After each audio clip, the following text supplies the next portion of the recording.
You're listening to the We Are Libertarians Podcast Network. Find all of our shows at wearelibertarians.com. Welcome to the Chris Spangle Show. My name is Chris Spangle. Thanks so much for joining me here on the program. And today I'm talking to founder of rebelEducator.co. Her name is Hannah Frankman. We've had her on recently. If you didn't hear that episode, you want to go back and check that out. She is a great guest. And this time we're talking a little bit about the purpose of education. How did public education become the choice for 90% of the population? And why do so many people think that it should be the only choice? And is it? And if you want to make a different choice, how do you navigate that with your friends and family? What are some different models that you can choose? And we have a discussion about moral formation. Should that be a part of it, or should you just stick to the reading, writing, and arithmetic? So Hannah has a new podcast out, the Hannah Frankman Podcast. Please go check that out. She also gives us a lot of other resources on homeschooling, and make sure you go follow her on Twitter. All right, I want to also say thank you to all of our patrons, the people who make this show possible, especially our $100 a month members, Vincent Peichel, Lars Nordskog, Matthew Durbin, Reinhold, Christy Avery, and Jason Doolittle. You guys are all-stars. You're the reason the show exists. And if you really enjoy this program and you get something out of it and you find yourself thinking, I'm a little bit smarter after listening to this show, then please go support us over on Patreon, patreon.com/wearelibertarians. You support the Chris Spangle Show, and you also support the We Are Libertarians Podcast Network. Working on some other shows right now, and stay tuned. So, just what I need, another podcast. All right, thanks so much for joining me, and now here's my interview with Hannah right after these messages. Lowe's knows how to help you get the most out of your store run. That's why members save more with MyLowe's Rewards. Earn points towards MyLowe's money on eligible purchases. Get access to member-only deals and free member gifts. Plus, unlock free standard shipping when you reach Silver Key status. So what are you waiting for? Join for free today. Lowe's. We help.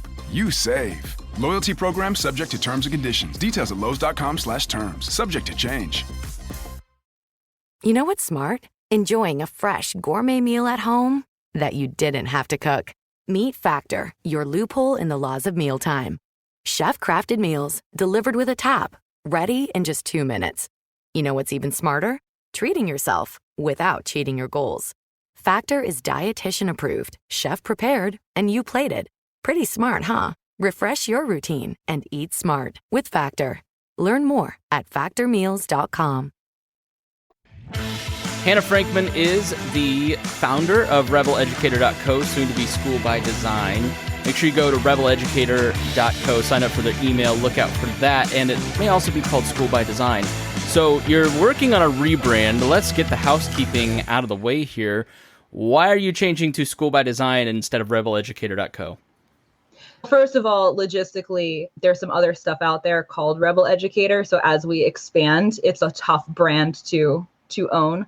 But also, I think Rebel Educator has been great this past year building a Twitter brand. It's the type of name that builds a lot of controversy. It's very obviously edgy. We have a very clear-cut point of view just from looking at our Twitter handle, and that's played very well.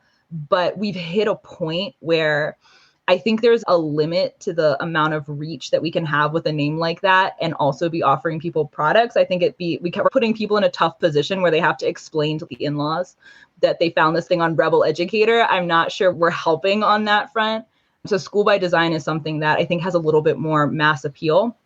And we don't just want to be talking to the outlier rebels. We want to be talking to the average parent who wants something besides public school for their kids. And so I think School by Design it's also very descriptive of what we're doing, but it's a little more perhaps palatable to the average person who's not yet well versed in the problems with public school and has not yet reached the point of outright rebellion in their feelings about it. There's a funny thing about, you'll feel this probably on a deep level, as do I. I'm like the naughty boy in the back of the Sunday school class. I'm still in Sunday school and believe all of it, but I still want to hit my neighbor with spitballs and be a little naughty. There's something about our tribe, if you want to call it, that is very conservative, but also very rebellious. There's I don't know if that's the American spirit that lives within us, but the typical Glenn Beck watcher loves to fight the man, but also loves to be the man. And so I could imagine being on the board of this homeschool organization called the Indiana Foundation for Homeschooling, where we put on the graduation, meeting a lot of those parents. They don't want their kids involved in rebellion, but they want to rebel, right? So it's a very odd, funny quirk about so many people that are interested in homeschooling and in the libertarian stream in general. Yes, there definitely is you definitely run into a lot of that. The level of comfort with outright rebellion is definitely a spectrum. And it's been useful. Like when you're starting to build a brand, you have to really strongly appeal to a subset of people who are willing to be just like completely on board with what you're saying. So having a very strong point of view and stance is helpful.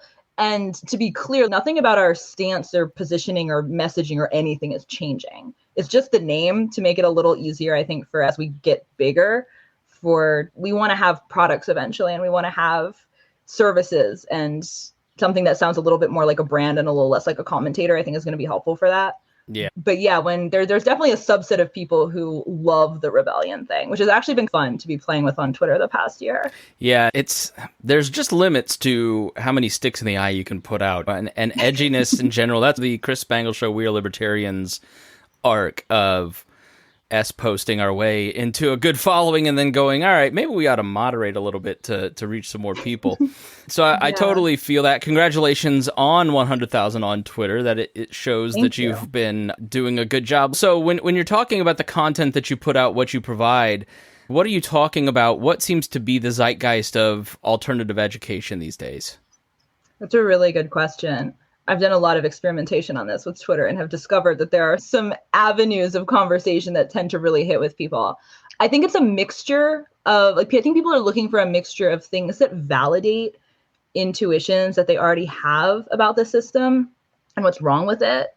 And then simultaneously, they're also looking for new information. So if you can provide both of those things, I think you're serving two very significant desires that people have as there. Because I think having concerns about a mainstream system or service is a tough position to be in, because a lot of people are unhappy with the education system, but they're not necessarily in close proximity to you. They're not necessarily your neighbors or your family or your friends.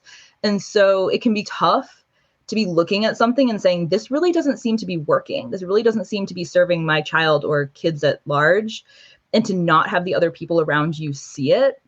So facilitating conversations online where there's less of this geographical limitation, where you can talk to people anywhere in the country or anywhere in the world who feel the same way that you do, is really helpful.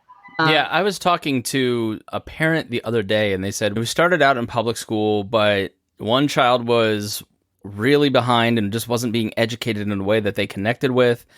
And then another kid was way ahead of her class and wasn't really getting it because she was just too bright for the class. So we pulled them both out and worked at their speed. Now one of them wants to go to public school, one of them wants to stay in private school. If you post on Twitter, just an experiment, listener, on the 4th of July, our president says children belong to all of us, basically. If you post, parents are the ultimate authority in your child's education, you will not believe the pushback you get for that. You, from your friends, your high school friends, your college friends, your libertarian friends even, you will not believe the pushback that when you say, I am the ultimate authority in my in my child's education, how many local school teachers start telling you how stupid parents are and how stupid you are to trust them. I mean, that, Hannah, is a real phenomenon, and that has to be, I've not homeschooled a child yet, but I would imagine you talk to a lot of folks who go through that social shaming of opting out of the public education system, and what do you say to those parents? Yeah, I've gotten, described exactly an experience I've had many times over on Twitter. I will post something about parents being able to be the primary educator for their kids, and I will get hate mail from teachers who are just appalled that I would post something so irresponsible as saying that kids can be taught by their parents at home. And a lot of parents get that pushback. My parents got that type of pushback when they decided to homeschool me 2 decades ago. The extended Wait, family. you're homeschooled? Not You seem so normal. No, just kidding. That's another stigma. No, I have I kids. literally have people say that to me out in the wild. It'll come up at a party or something that I was homeschooled, and people are like, wait, really? You don't seem like a homeschooler. I'm like, yeah, I actually do. You just don't know how to tell who we are because we're actually quite well adjusted. Yeah, that's the funny thing. My wife and her siblings are all homeschooled. They're way better adjusted than their peers. They're but that's another stigma, is the socialization, which we talked a little bit about last time. But yeah, I mean, I think people go, I don't know how to get through this. I know my child's struggling one way or the other. What advice would you give to somebody that needs to pull that trigger and how to deal with the social stuff? And then we'll pick out how they can move forward. Yeah. So I think first and foremost, there's a lot more support out there for parents than is readily apparent when you're first looking at your community. Like if you go online and start looking for even homeschool resources in your county, if you live in a relatively populated area, there are probably Facebook groups of people who have gone through the exact same thing that you're going through and have decided to pull the trigger, pull their kids out, and have learned a lot of things along the way that they can advise you on how to avoid or how to find or what resources to use. You can find internet communities of people who are interested in the specific, not just homeschooling in general, but the specific types of homeschooling that you're interested in. If you want to provide a classical education for your kids, if you want to provide a project-based education for your kids, if you want to provide a very Waldorf-inspired education, there are groups and communities and accounts and influencers and product providers, and there's all different types of resources out there that will make you feel a lot less alone. And I think that's the first thing. This is a challenging thing to do in isolation. It's not nearly as hard to do if you have support. So that's the first thing that I would say. The other thing that I would say is you have very good reasons for wanting to pull your kids out of school, probably. And you have really good reasons to think that you can do a better job educating your kid than the system can. And just because the people around you don't see that at first glance doesn't mean that your reasons aren't valid. And you may be able to present a really great argument and have it fall on deaf ears. Sometimes the proof is in the pudding.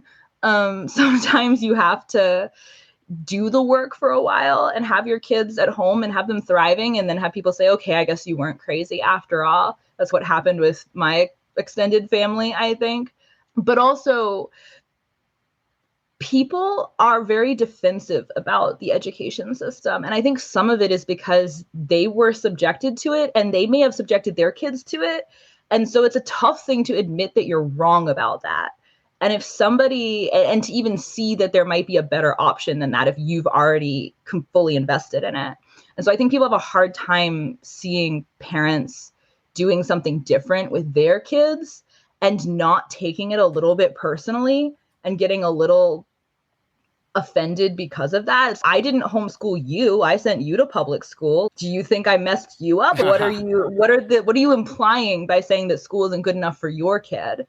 And so I think we live in this very broad cultural trance where we all just think that public school is the way and it's what everybody does. And it's really hard to see something different than that, to step outside the matrix. And so just because you have doesn't mean that the people around you have the capacity to yet, or have seen the right thing that snaps them out of it.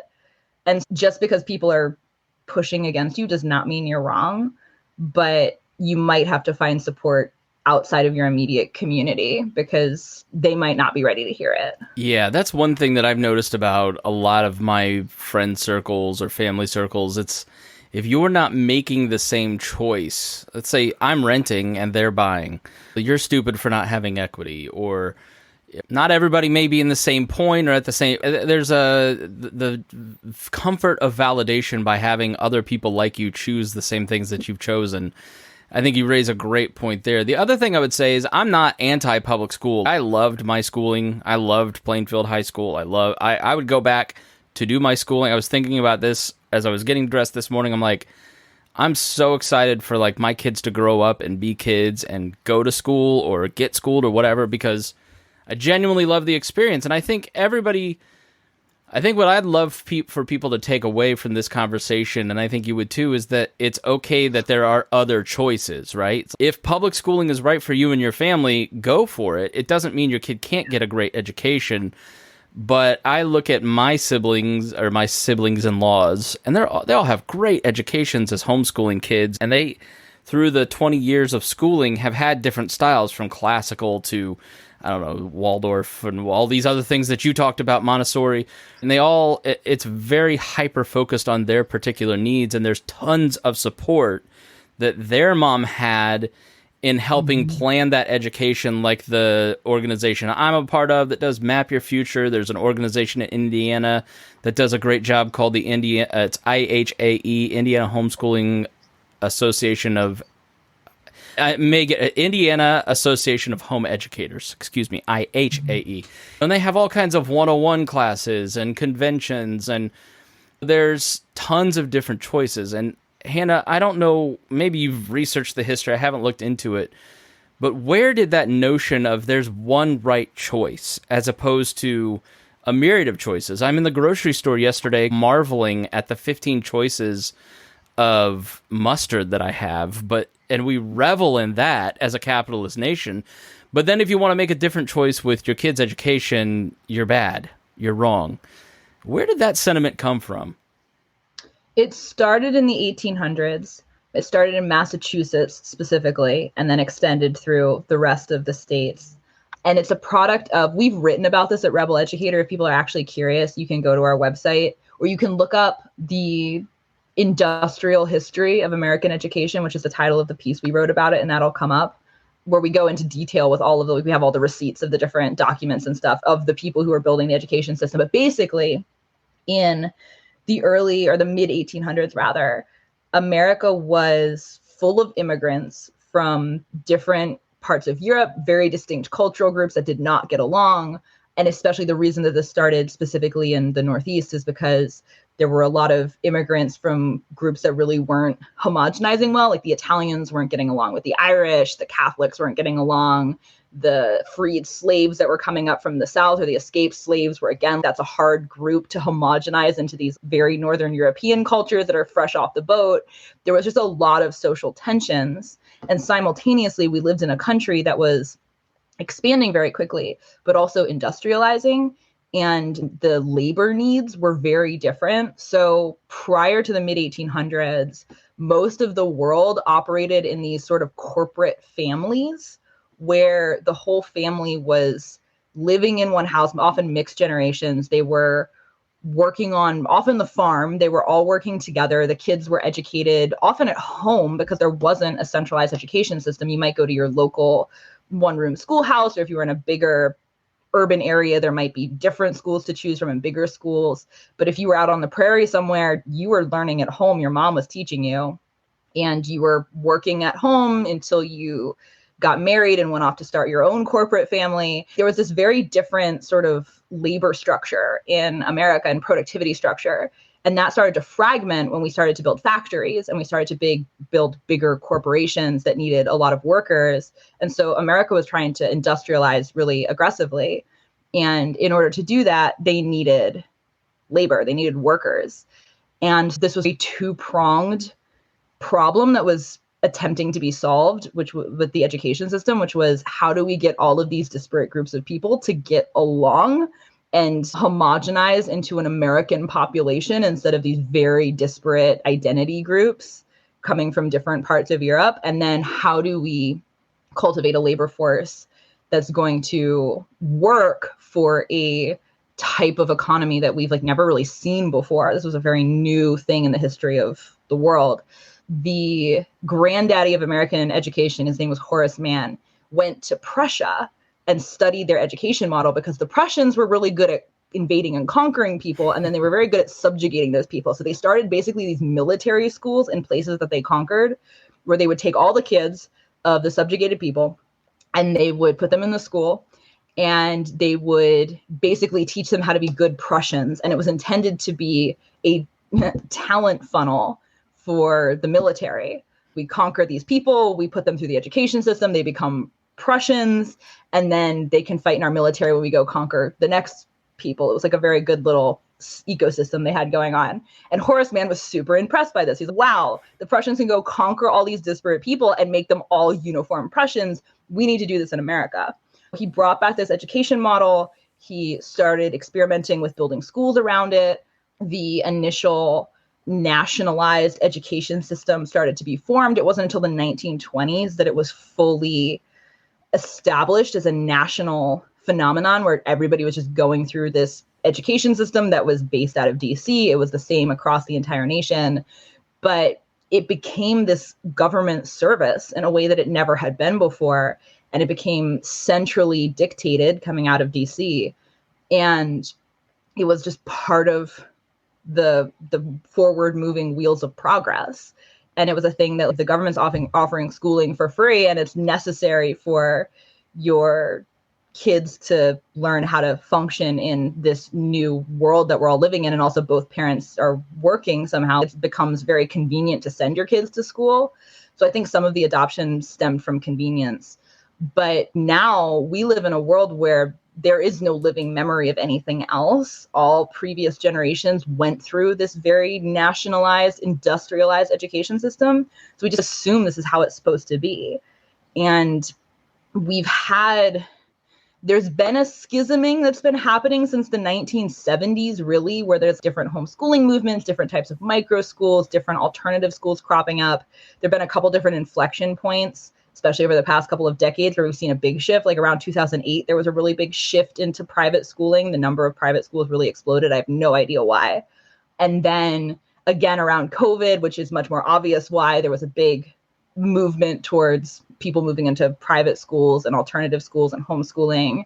But even with these big shifts, it's still a very small subset of the population. I think 90% of American kids are in public schools. So it's just normal now. And when it's normal, it's weird to think about something else. People don't like to rock the boat. No. Yeah. Yeah. Another note about the 20s, for instance, I hate to keep going back to Indiana, but it's the history I'm most familiar with. If you look at the Klan ran Indiana, and this happened across the country, but the reason we have a flag in every classroom is because they had spread the notion that Catholic schools were trying to un-American and switch un-American kids and take them away from Americanism and shift their allegiance towards the Pope, and they prayed towards the Pope every single day in Catholic schools. All this misinformation. The Pope was building a giant palace in Cincinnati, outside of Cincinnati in Indiana, like to invade the state. Which, if the Pope were going to invade anywhere, why would you choose Indiana in the 1920s, right? And then fast forward to the 50s, where you get the pledge being instituted as a way to fight communism. The battles that we see in schools around what is patriotic, what is moral, what is right, these are things that have existed in classrooms from the very beginning. I think it's sharper felt now because half the country may take a stance on one issue and doesn't want their kids learning about it. Obviously, we've had, when I was a kid, when I was going to school, when we did sex education, my parents had to sign off on a waiver form and all that.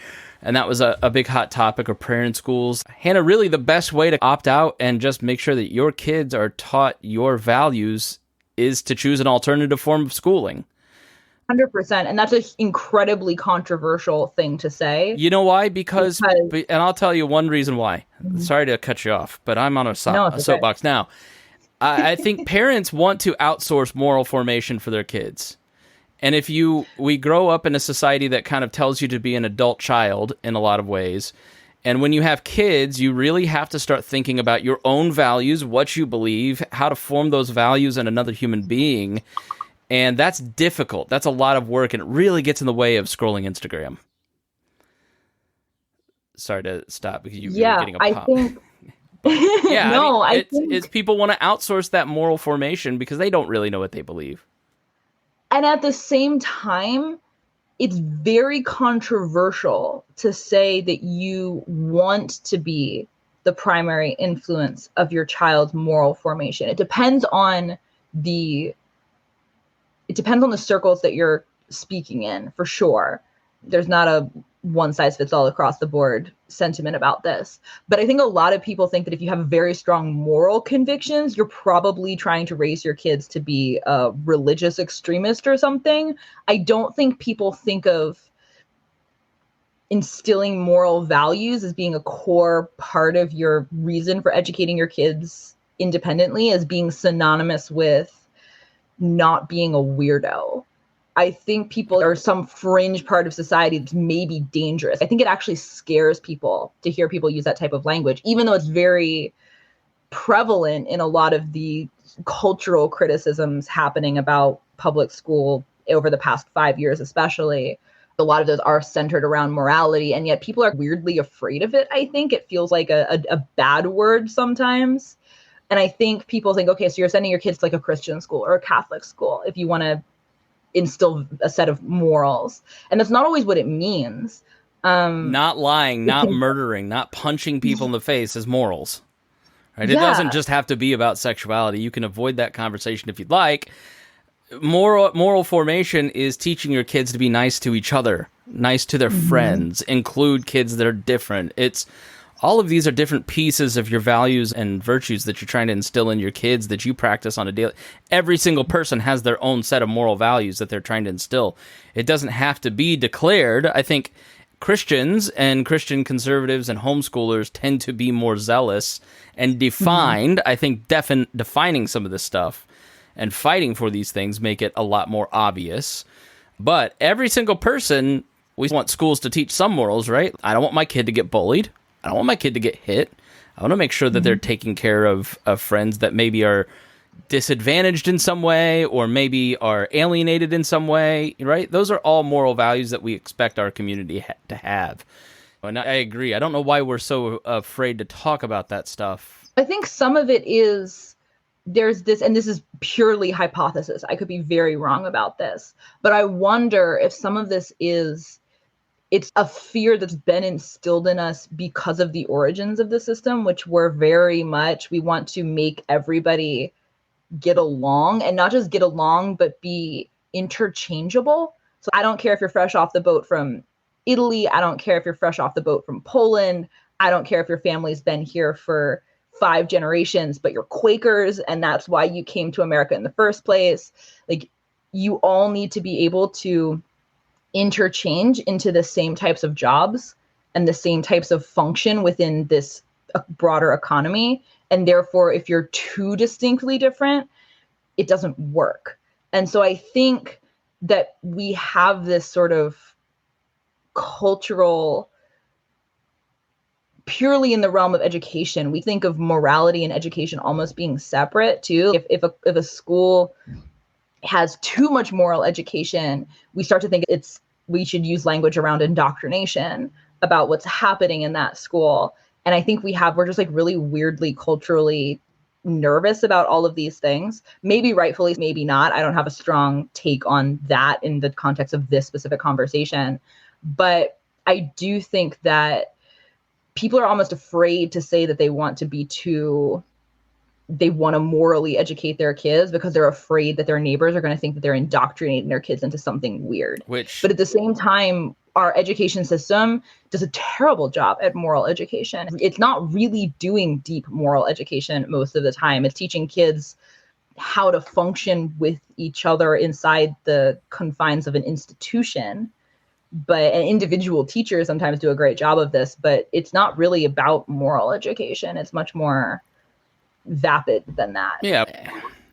I think you and I are taking it a step further than maybe a lot of people are listening. Moral formation shouldn't be the job of the school. They should just teach reading, writing, arithmetic, facts, history, right? Leave the moral formation to me. Why would you want moral formation to be a part of your kid's education to begin with, Hannah? Yeah, I'm not advocating that it should be. Some people in the education world have a very strong stance that it should. Some people have a very strong stance that it shouldn't. My stance is much more like generally with different education models, there are a lot of different approaches that I like, and I think different ones are a great fit for different kids. And I'm much more an advocate for there being a lot of options as opposed to just one. So I don't actually have a strong stance one way or the other. I think I probably will eventually have a strong stance on the moral education side of things, but like right now it just feels like a sticky wicket. It's like a complicated thing that people get stuck on, and it's not necessarily. Did you watch the Duggar thing? No. Okay. So my wife, Should I? Yeah, you should definitely watch the Duggar documentary. It was, I wouldn't say healing for my wife and her family, but there was a lot of opening up the box of her parents were great about options. But I've had conversations with several people where it's, if you clamp down too hard, this is one of the problems I think with alternative education homeschooling, is this is your view of morality, of history, of the Constitution, and if you think anything other than this, you're the problem, right? Where it almost turns into gaslighting. Yeah, so I agree. Like, let's talk about some of those options, because when you say openness, I think what people think is what I'm talking about, which is the Duggars, and you're going to read David Barton's textbook on American history, and this is the only type of history, and man was riding dinosaurs, right? That's their view. Families going to the Ark. Nothing wrong with that. Just saying that's, I think, people's stereotypical view. But like, when you say openness and different models, give me an idea of some of those different models that a parent who's, all right, I'm going to make you, Hannah, the educational fairy godmother of Michael, my new son, who is 2 weeks old. What are some different things that I ought to be thinking about? And once he hits 4 or 5, like, which directions should we be thinking about? Yeah, there are so many options. First of all, it's Matthew. I keep calling him Michael. His name is Matthew. I'm sorry. You posted on Facebook about that. I just did it. You just saw it in real time. I'm just assuming that you've had 0 sleep since baby has been born. I have slept great. I'm the worst husband. I haven't woken up one time with this kid. She's up half the night, but then I take care of him during the day while she naps, but it works. But no, I'm just dumb. There are so many options out there for different educational alternatives. There's so much, which I think is both overwhelming for parents sometimes, but it's also incredibly exciting because you don't have to try to shove your kid into an option that doesn't fit. You can just find a different option. And sometimes it takes a few tries for a family to find the right option for their kid. And sometimes there are different options that are correct at different stages in a child's development. And I think that's important as a preamble to this, because you don't have to know exactly what model is going to be right for your kid up until they turn 18. You don't even have to know what model is going to be right for your kid next year. Like, the public school system is so bad in terms of academic outcomes that you can shuffle your kid through 3 or 4 different schools over the course of like their elementary years or their middle school years or whatever, and they can still catch up just fine to where they're supposed to be. So I think in some ways the pressure is very low and there's room for some experimentation. But for younger kids, I'll also say as a preamble that kids catch up on what they learn in elementary school very quickly. And I think a lot of the fundamental sort of ways of being that a school teaches are more important than the specifics of the academics, because you can catch up on anything you're missing academically super fast if and when you need to. So I think sometimes people put too much pressure on early childhood education, where, again, you can adjust to where your kid's at developmentally and what they're interested in and what they seem to be curious about and ready for, and then catch them up on anything else that they don't appear to be ready for yet later. But for younger kids, Montessori is a great option. Montessori actually it's considered to be for 0 through 6-year-olds. So there are Montessori resources and Montessori schools that you can use very young with your child. I'm a really big fan of Montessori early childhood, like child care, that then leads into like preschool and kindergarten. It's really focused on a child's developing autonomy and a child's developing self-direction, and it focuses very heavily on kids building confidence in their own competence very quickly. So one core component of a Montessori approach is that if your child is trying to do something, you don't just jump in and help them. You let them do as much as they possibly can. If they're struggling and they ask for help, maybe you encourage, or you find like the minimum thing that you can do to help the process along without doing the whole thing for them. So like they're trying to tie their shoe and they're not very good at it yet and they're struggling, and the impulse might just be to jump in and tie it for them because you just want to be helpful or you just want to get out the door. But really, they're just struggling with making the second loop that they need. They can make one loop just fine, but then their fingers are like really struggling to do the second one. So you like help them with the second loop, but then you let them actually like finish tying the bow. You're allowing them to take control of as much as possible early on. So Montessori is great. Waldorf is lovely too. I had a very Montessori or Waldorf inspired elementary education, Which even though I was what? homeschooled. Waldorf schools are, I would put them in the same very general category as Waldorf in terms of just types of education. Waldorf is very artistically inspired. There's a lot there. The elements that I had in my elementary education, we did a lot of art around the different subjects we were learning about. Waldorf has a whole philosophy around having a lot of natural materials for your kids as their like beeswax crayons instead of your normal Crayola crayons, and using nice paper and wooden blocks to play with instead of plastic. Lots of time spent in nature, lots of time spent doing things with your hands, like learning how to knit or learning how to bake. So there are a lot of influences of that in my elementary education. I think Waldorf is lovely for families that have a school locally and are interested in that. Forest schools are really cool. Those are more for homeschoolers usually, because usually it's a 1 day a week thing. But basically the model is you go to the woods somewhere, you go to a park, and you like learn about the natural world 1 day a week. It's super cool. And I think spending time outside is great for especially young kids. And that can be a really cool, if you're homeschooling and you're looking for supplements, that can be a great model. Micro schools are fantastic. There's a huge micro school movement happening around the country.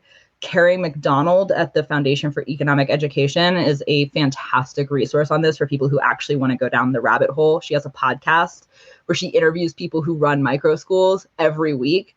And there's just tons of stories of people all over the country running these, often very small, like, think like a 1-room schoolhouse for the 21st century. So usually it's one teacher with a pod of, 8 to 15 kids. Often it's mixed age. Sometimes it's running out of someone's home. Sometimes it's running out of a church. Sometimes the school actually has a building. Sometimes there are multiple teachers. Like there are lots of different ways that a micro school can work. There's a lot of anarchy around what the model is.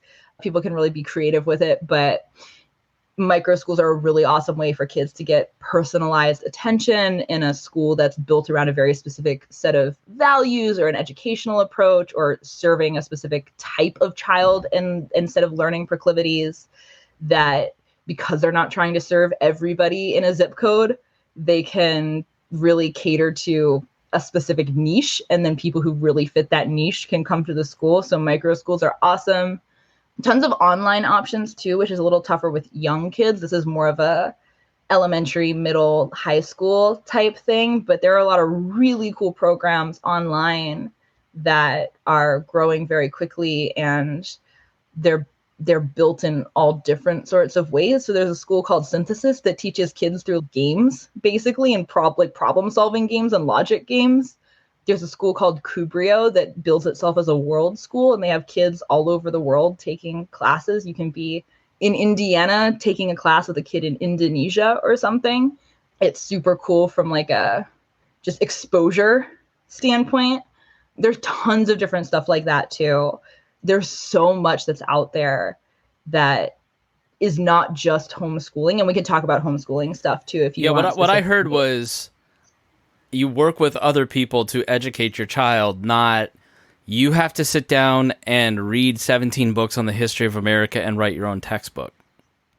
Yeah, if you want to homeschool your kid, I've gotten a lot of flack for saying this on Twitter, but I stand by it. It's 100% true. If you can listen to your child and hear where they're at, and you can facilitate their natural curiosity, and you can formulate a Google search, you can homeschool your kid. That's all you need to do.